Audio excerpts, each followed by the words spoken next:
nyambung terus sama orang-orang yang kita sayangin, walaupun secara fisik kita nggak di situ. Karena menjaga tali silaturahim keutamaannya besar. Allah katakan dalam Rasulullah SAW mengatakan, man sarahu an yubsatallahu fi rizqih. Jika ada seseorang yang ingin dilapangkan rezekinya, wa an yunsalahu fi atharihi, dan dia ingin dipanjangkan umurnya, falyasil rahimah, maka jaga silaturahim, maka sambung silaturahim. Jadi kalau mau sehat, kalau dari hadis apa? Kalau mau umur panjang apa? Jaga silaturahim. Kalau mau rezekinya banyak apa? Jaga tali silaturahim. Memang ada orang yang ikhtiar jogging, maraton.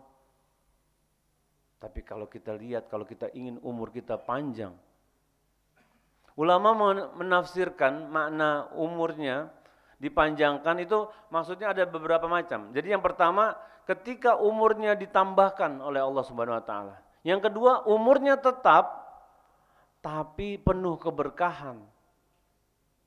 Sedangkan kita perlu adalah umur yang dalam keberkahan. Buat apa umur banyak dalam kemaksiatan? Nauzubillah. Akan memperbanyak hisab kita di yaumil akhir nanti. Dan zaman sekarang teman-teman, ada salah kaprah dalam memaknai kata silaturahim. Memang betul silaturahim adalah menjaga hubungan kekerabatan, namun kadang ada yang kita salah paham. Makanya ketika kita belajar bersama gini, kita jadi paham tuh apa makna silaturahim sebenarnya. Secara bahasa, silaturahim terdiri dari dua kata, sila sama rahim. Sila itu hubungan, rahim. Nah, kalau rahim itu artinya apa? Rahim yang kita maksud adalah rahim wanita. Di mana konotasinya adalah hubungan kerabat, kekeluargaan. Karena mereka berasal dari satu rahim. Jadi yang dimaksud dengan menjaga silaturahim adalah menjaga hubungan dengan kerabat kita, keluarga kita. Jadi bukan misalnya gini, Ustadz, ana mau main futsal sama teman-teman kantor, mau jaga silaturahim. Benar salah? Ini ada hadiahnya nih. Benar salah? Silakan. Salah. Yang benar apa kalau sama teman-teman kantor? Barakallahu. Bisa sih silaturahim asal satu kantor saudara semua. Tapi kan kemungkinannya kecil. Satu XL keluarga semua gitu. Nanti hadiah buat antum ya, barakallahu. Jadi hubungan kekerabatan kita bisa adik, bisa kakak, bisa paman, bisa om, bisa sepupu. Jadi kalau kumpul-kumpul reuni teman SMA bukan silaturahim. Tapi bukan salah juga, itu namanya ukhuwah, menjaga ukhuwah Islamiyah, menjaga persaudaraan dalam Islam. Kenapa bahas seperti ini, Ustaz? Karena kalau kita mau kaitkan dengan keutamaan menjaga silaturahim, nggak relevan. Menjaga silaturahim itu baru kita dapatkan keutamaannya jika kita menjaga dengan yang memiliki hubungan kekerabatan. Dan kita harus paham kaidah penting dalam silaturahim. Dikatakan dalam hadis muttafaqun alaih, laisal wasilu bil mukafi. Jadi menjaga tali silaturahim itu bukan ketika hubungannya baik-baik saja. Walakin al wasilu allazi idza quti'at rahimuhu wasalaha.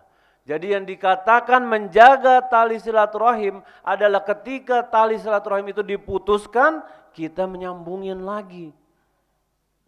Itu yang dimaksud menjaga tali silaturahim. Sering kita dapati dalam rumah tangga, ada orang tua musuhan dengan anaknya, ada abang gak tegur sapa sama adeknya, hingga berselisih dan bertahun-tahun gak tegur sapa. Nah, disinilah letak keutamaan menyambung silaturahim. Pada dalil-dalil yang kita bahas tadi, keutamaannya agar kita di lapangan rezekinya, ya kan, dipanjangkan umurnya. Karena ketika keluarga kita ada yang mutusin silaturahim, berat gak untuk menyambungkannya? Berat gak bagi kita?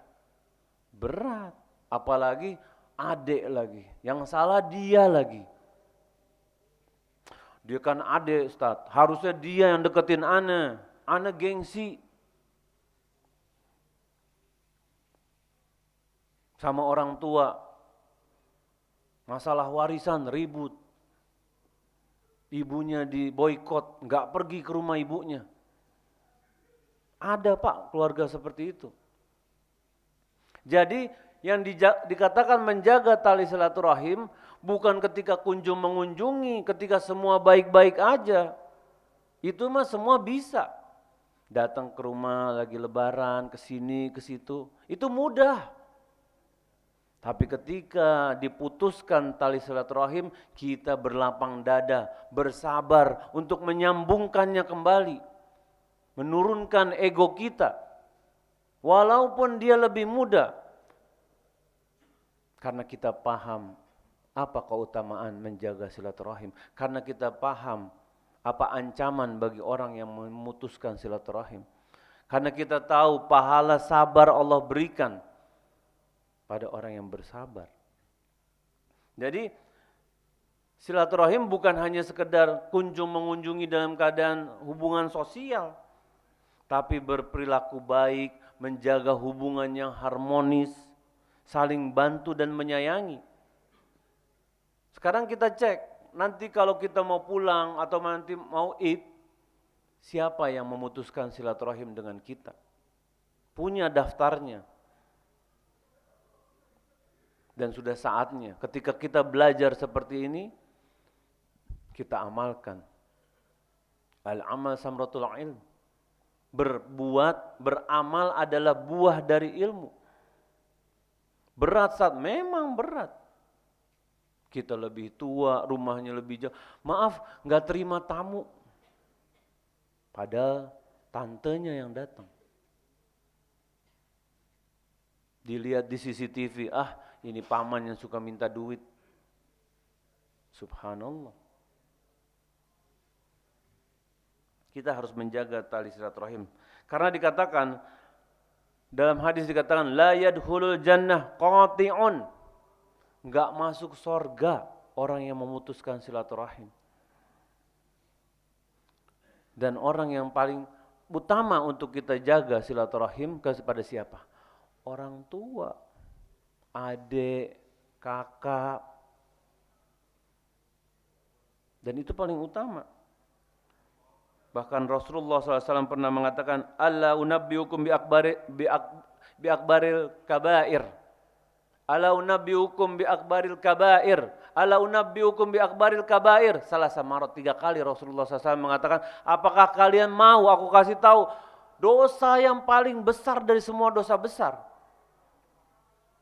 Qulna bala ya Rasulullah. Kami berkata, para sahabat berkata, kami mau ya Rasulullah. Qala al-isyraku billah. Rasulullah SAW mengatakan, berbuat syirik, menyekutukan Allah. Wa uququl walidain. Dan durhaka kepada orang tua. Betapa besar dosanya durhaka kepada orang tua. Bahkan Allah sebutkan, Allah sandingkan setelah berbuat syirik kepada Allah. Ini menunjukkan apa? Betapa besar dosa tersebut, betapa bahayanya. Kita hidup di zaman, insya Allah nggak ada yang di sini, di luar sana ada orang-orang. Dia lebih senang duduk sama teman-temannya dibandingkan sama orang tuanya. Orang tuanya telepon gak diangkat-angkat. Sedangkan temannya ngajak futsal, ayo bro, gas bro. Seakan-akan hubungan sama orang tuanya cuma pas lebaran. Seakan-akan dia udah gak butuh orang tua karena dia sudah bisa cari uang sendiri. Subhanallah. Dan dikatakan termasuk durhaka kepada orang tua ketika kita gak mau berbuat baik kepada mereka. menyakiti, memusuhi, atau bahkan perhitungan dengan orang tua kita. Ada keluarga yang kalau misalnya orang tuanya mau datang, ibu mertua mau datang, makanan simpan dulu deh, ntar habis kalau ibu datang. Subhanallah. Begitu perhitungan sama mertuanya. Simpan-simpan nih barang, nanti diminta sama ibu. Subhanallah. Seakan-akan orang tua hanya merepotkan dia. Kita harus lihat sama diri kita masing-masing. Sudahkah kita menunaikan kewajiban kita atas mereka dengan menjaga hubungan tali silaturahim? Sudahkah kita berlemah lembut kepada mereka? Sudahkah kita tersenyum tatkala kita bertemu dengan mereka? Sudahkah kita mengunjungi mereka? Memang mungkin mereka mengatakan, sudahlah kalian gak usah sering-sering kemari. Namanya orang tua. Tapi kalau kita lakukan, kita datang, senang tuh mereka. Bukan ketika mereka katakan, udah gak usah sering. Ya udah, terima kasih. Anda gak datang lagi. Tunggu tahun depan. Subhanallah. Sudahkah kita mencintai mereka, memuliakan mereka, menghormati? Sudahkah kita membantu saudara-saudara kita, keluarga kita? Ketika Allah berikan kita rezeki, ada keluarga kita yang susah, itu titipan buat mereka juga. Dan sedekah paling afdol kepada yang terdekat. Gak usah mikir yang jauh-jauh, kalau keluarga kita yang terdekat masih banyak yang perlu dibantu. Karena dikatakan pahalanya double. Pahala sedekah dan pahala hubungan keluarga. Walaupun dia salah, dia gak paham ilmu menjaga silaturahim. Dan ketika kita belajar, ini waktunya kita amalkan. Kita coba jelaskan, kita coba bersabar. Semoga Allah ridho akan usaha kita. Memang berat menjaga silaturahim. Ada orang-orang yang senang lihat wajah orang tuanya kecuali waktu dia kecil. Kecuali dia melihat orang tua, dia lagi datang, ngapain sih? Dia memuliakan istrinya, tapi dia menghinakan ibunya. Mau kemana istriku? Mau belanja apa? Mau makan apa? Tapi kalau ibunya, maaf bu, nggak ada uang. Dia berusaha mendekati teman-temannya. Ayo kita San Mori bro. Ayo kita nongkrong di kafe sini. Kita kesana kemari dengan teman-temannya. Begitu baik, begitu ramah. Tapi ketika bapaknya telepon, nggak diangkat. Ntar aja lah, ribet. Apabila dia duduk dengan kedua orang tuanya, dia merasa bagaikan duduk di atas bara api. Panas, pengen cepet-cepet, udah deh nih, jangan lama-lama. Matanya nggak lepas dari layar HP, seakan-akan keberadaannya bersama orang tua cuma buang-buang waktu. Dia coba multitasking dengan mengerjakan hal lain, balas WA, urusin pekerjaan, transfer. Padahal orang tuanya di hadapannya. Yang melahirkan dia. Yang menafkahi dia. Dia nggak bertutur kata kepada orang tuanya kecuali dengan rasa malas dan bosan. Iya mah, iya. Cuma itu aja. Sungguh jika dia berbuat seperti itu, dia telah mengharamkan kenikmatan berbakti kepada orang tua. Dia telah mengharamkan dirinya pahala silaturahim. Dan semoga Allah jaga kita dari perbuatan seperti itu. Karena kita hidup, rezeki orang lain-lain. Ada yang Allah kasih kemudahan, Allah lapangkan rezekinya. Ada yang Allah takdirkan. Ada yang jadi supir ojol, ada yang jadi pejabat, ada yang jadi karyawan. Ketika dia memiliki keluarga sepupunya supir ojol, pedagang kelontong, nggak mau dia bergaul, malu.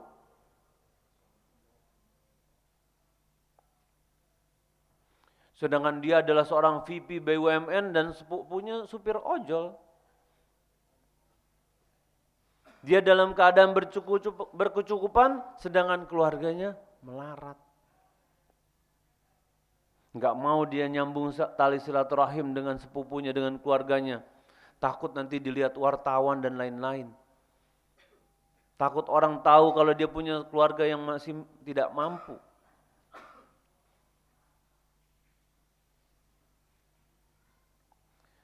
Para ahlul ilmi mengatakan orang yang memiliki hubungan waris, maka ia wajib memberi nafkah apabila ia butuh atau lemah.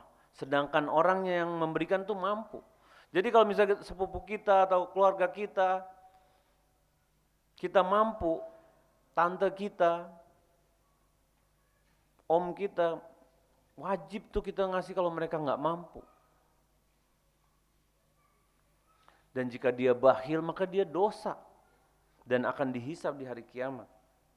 Kita harus paham teman-teman bahwa menjaga silaturahim itu adalah ibadah.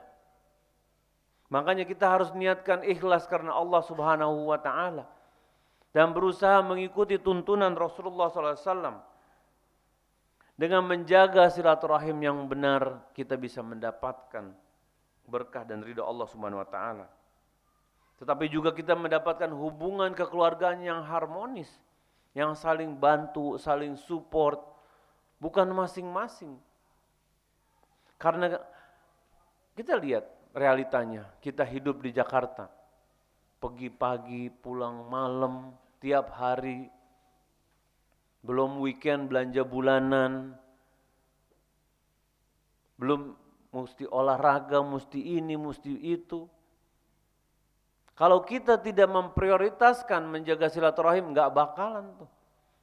Kalau kita nggak menyiapkan waktu-waktu khusus, ini buat ke rumah ibu, ini buat ke rumah mertua, ini buat ketemu tante, ini ketemu om, nggak akan kita berjumpa walaupun setahun. Ketemunya cuma nanti pas halal bihalal. Ntar aja lah sekalian, setahun sekali. Kalau masih hidup kita. Atau kakek kita kalau masih hidup. Kadang kita ingin rezeki kita dilapangkan, ingin umurnya dipanjangkan, tapi menjaga silaturahim berat, ogah-ogahan. Karena ketika setiap komponen keluarga dalam Islam menjaga silaturahim akan membangun pondasi masyarakat Islam yang kuat. Akan tahu kabar satu sama lain, akan support satu sama lain. Bukan terpecah belah masing-masing. Yang hanya mementingkan urusan dirinya sendiri. Yang hanya mementingkan urusan anak istrinya saja. Yang penting anak kerja jadi karyawan, anak istri makan, udah yang lain masa bodoh. Bisa jadi ketika kita masih punya pekerjaan, ketika Allah masih jaga kita di jalan gak ketabrak mobil, itu karena pahala silaturahim kita. Yang kita gak sadarin. Oleh karena itu kita harus tetap menyambung silaturahim. Berhati-hati jangan sampai malah jadi orang yang memutuskan. Menyambung enggak, mutusin iya. Karena ketika kita menghadap Allah nanti kita berharap ya Allah datangkan aku dengan membawa pahala silaturahim. Atau ia akan menghadap Allah Subhanahu wa taala dengan membawa dosa sebagai orang yang sebaliknya. Yang memutuskan silaturahim. Makanya sudah sepatutnya kita selalu berdoa kepada Allah agar dilembutkan hati kita, agar kita diberikan kesabaran, agar kita mau tuh lihat phone book kita, siapa yang memutuskan silaturahim dari kalangan keluarga kita, om, tante, kakak, bahkan ibu, bapak. Niatkan Ramadan kali ini, mudik kali ini, anak akan perbaiki semua tali silaturahim. Tapi mereka nggak mau Ustaz, sabar. Berdoa minta sama Allah kemudahan. Jangan mau instan, cukup mie aja yang instan. Yang lain butuh proses. Dan teruslah berbuat. Karena mereka kan ketika kita datang bawa makanan dan bawa sesuatu lah, bawa hadiah. tahadu tahabu, kata Rasulullah SAW. Salinglah memberi hadiah, maka kalian akan saling cinta. Datang bawa hadiah, kasih senyum paling lebar, tanya kabar, minta maaf. Oke, fine, itu salahnya dia. Nggak ada salahnya kita minta maaf duluan demi memperbaiki hubungan yang putus. Di situ ganjaran pahalanya. Bukan cuma pas lebaran datang ke rumah A, rumah B, keliling gitu, enggak. Ketika kita datang ngetok pintu, ngapain kamu kemari? Nah, di situ tuh ujiannya. Sabar nggak kita? Bisa nggak kita ngamalin ilmu yang kita pelajarin? Mau nggak kita? Karena kadang kita mau pahalanya, tapi berbuatnya nggak mau. Mau masuk surga tapi amalan minimum. Masuk surga itu berat, Pak. Diuji. Nggak bisa cuma modal sholat, puasa, terus kerja, terus nggak belajar agama. Pasti ada ujiannya. Dan ketika seseorang diberikan ujian putusnya silaturahim, ini adalah waktu bagi kita untuk memperbaiki diri. Karena begini, makin marak di masyarakat kita, fenomena pemutusan tali silaturahim makin banyak. Apalagi saat di mana materialisme makin dominasi. Hak-hak keluarga mulai terabaikan. Seakan-akan waktunya habis hanya untuk memenuhi kebutuhan materinya. Padahal jarak udah bukan halangan ya kan. Kita punya teknologi yang gak dimiliki sama para ulama terdahulu. Imam Syafi'i, Imam Bukhari, kita nggak punya, mereka nggak punya tuh HP kayak gini. Kita sekali pencet langsung bisa langsung lihat mukanya tuh, om kita, paman kita. Apalagi teman-teman, Masya Allah, kerja di Excel paketan unlimited kali ya. Jangan sampai paketannya nggak dihabisin buat silaturahim. Punya jadwal-jadwal rutin, hubungin om ini, hubungi kakak ini, hubungi. Jangan cuma buat top up pusreng doang. Dan kita manfaatkan. Kalau zaman dulu kalau kita tanya sama om-om kita, kalau mau hubungan tuh pakai Telegram, Pak. Telegram.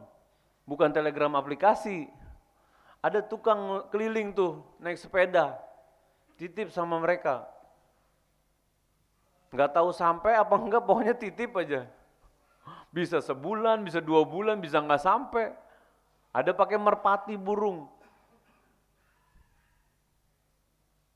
Kita zaman sekarang sekali pencet langsung terhubung. Tapi yang jadi pertanyaan, kenapa effort kita jadi kurang sekarang? Sibuk start, nggak ada waktu. Banyak nih kebutuhan. Kebutuhan apa kemauan? Kalau makan kita butuh sepiring nasi biasa aja cukup. Nggak mesti beli beluga kaviar kan? Nggak mesti. Apa bedanya kita beli nasi uduk di bawah 25.000 sama yang di restoran mewah puluhan juta? Kenyangnya sama.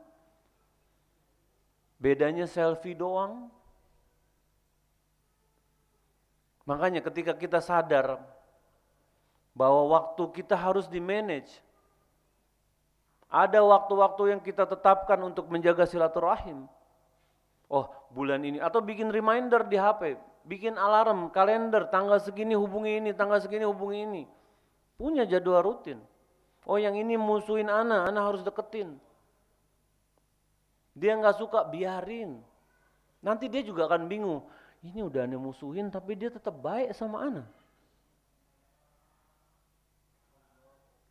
Dan berdoa minta sama Allah agar dibukakan hatinya. Ada beberapa faktor penyebab putusnya tali silaturahim. Yang pertama, karena dia nggak tahu akibat buruknya memutuskan silaturahim. Tadi kita udah belajar, nggak masuk surga yang memutuskan tali silaturahim. Dan dia nggak tahu keutamaannya menjaga silaturahim. Jadi bukan jogging-jogging 10K, maraton, bukan. Itu mah kalau mau meninggal, meninggal. Tapi Allah panjangkan umurnya adalah orang-orang yang menjaga silaturahim. Allah lapangkan rezekinya. Orang-orang yang menjaga silaturahim. Apalagi kalau lagi zamannya pemilu ya. Beda calon presiden, bubar tuh grup keluarga, subhanallah. Yang satu milih A, yang satu milih B, ribut di WA. Nggak mau tegur sapa. Setelah pemilihan, itu para calon presiden berteman lagi mereka. Yang ini masih musuhan sampai sekarang. Ada kan Pak? Ada. Itu yang pertama. Yang kedua, penyebab putusnya adalah ketakwaan yang melemah. Dia nggak peduli tuh. Kalau dia mesti menjaga tali silaturahim, biarinlah. Karena memang ketakwaan yang melemah. Karena akidah Ahlussunnah wal Jamaah, al-imanu yazidu wa yanqus. Iman itu bertambah dan berkurang. Yazidu bit ta'ah, bertambah dengan ketakwaan, wa yanqusu bil ma'siyah, dan berkurang dengan kemaksiatan.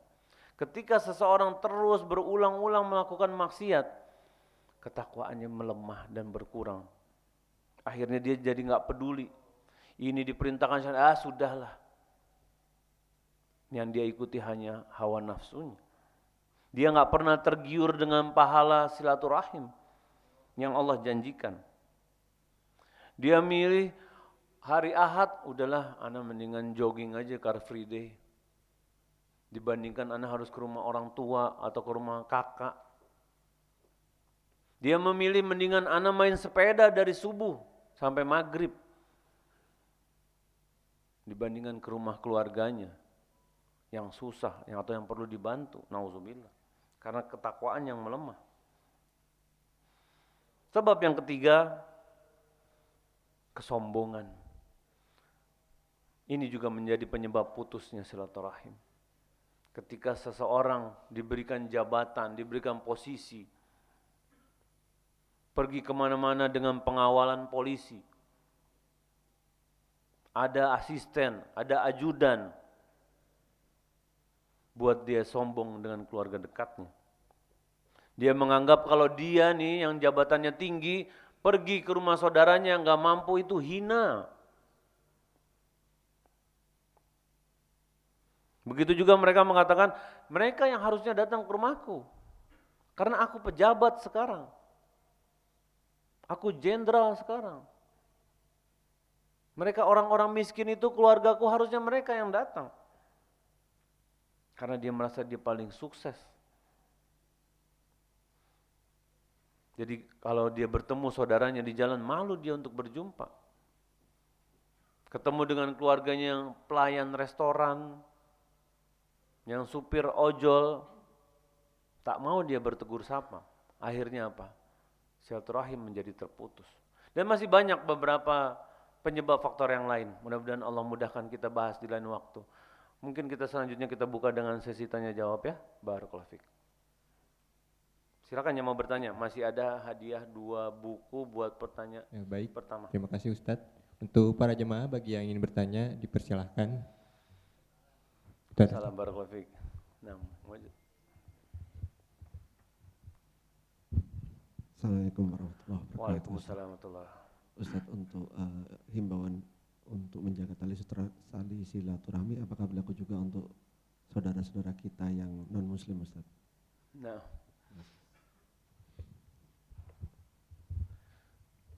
bagaimana menjaga tali silaturahim dengan keluarga kita yang non muslim? Kita tetap berbuat baik sama mereka, tapi kita nggak boleh ikut ibadah sama mereka. Dan kita boleh doakan kepada mereka agar mereka mendapat hidayah. Kita nggak boleh doain yang lain.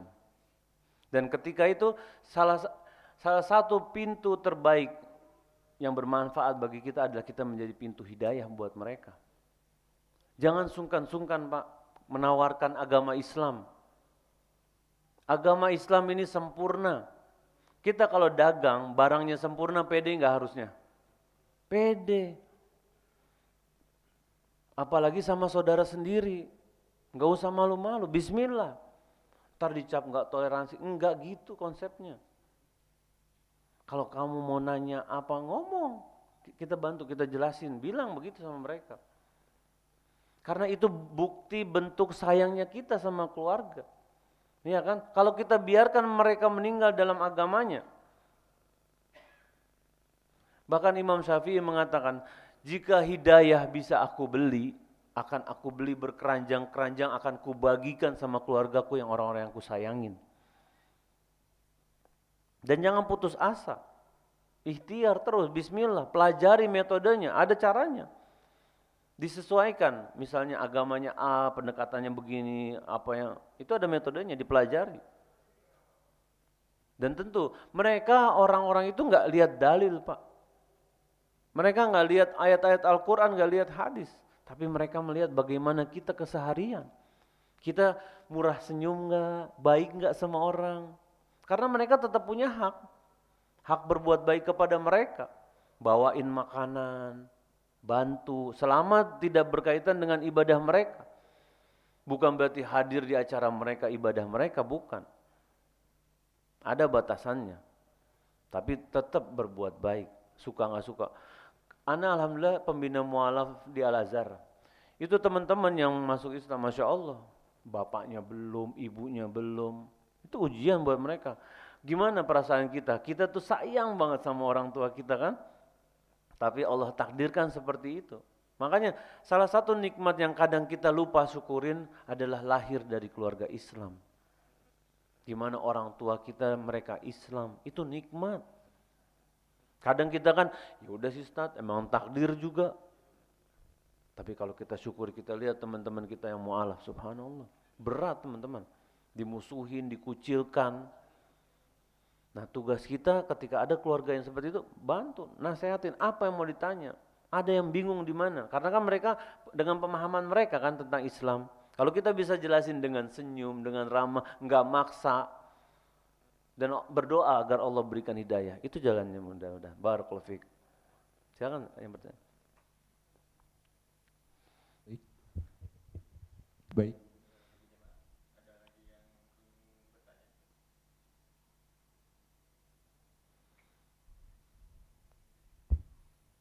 Sepertinya cukup Ustadz, waktu Nah, juga sudah menunjukkan jam 1. Insyaallah. Nah. Baik, terima kasih kepada Ustadz dan juga para jemaah yang telah hadir. Semoga materi yang disampaikan dapat menjadi pembelajaran bagi kita semua. Amin ya Rabb. Mungkin tutup saya dengan doa, Robbana atina fid dunya hasanah wa fil akhirati hasanah wa qina adzabannar. Wassalamualaikum warahmatullahi wabarakatuh.